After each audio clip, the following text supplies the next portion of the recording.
চন্দ্রিমা। আমার আজকের নিবেদন দীপক চন্দ্র দাশের কবিতা মা কালী।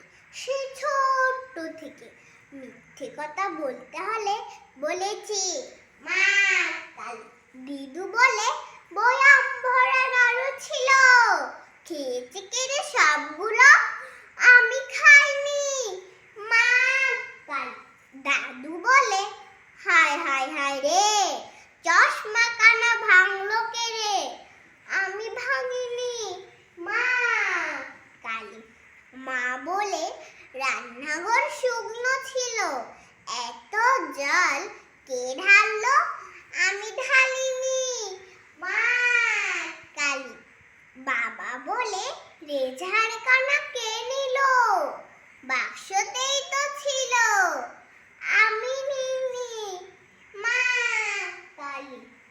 দাদা বলে বইয়ের পাতা ছিঁড়ল কেড়ে, একটু আগেই গেছি পড়ে, আমি ছিঁড়িনি মা কালী। এই তো মিথ্যে বলে বলে সত্যি এবার ক্লান্ত আমি মা কালী। আমার বলা মিথ্যেগুলো এবার ডিলিট করে ফেলি।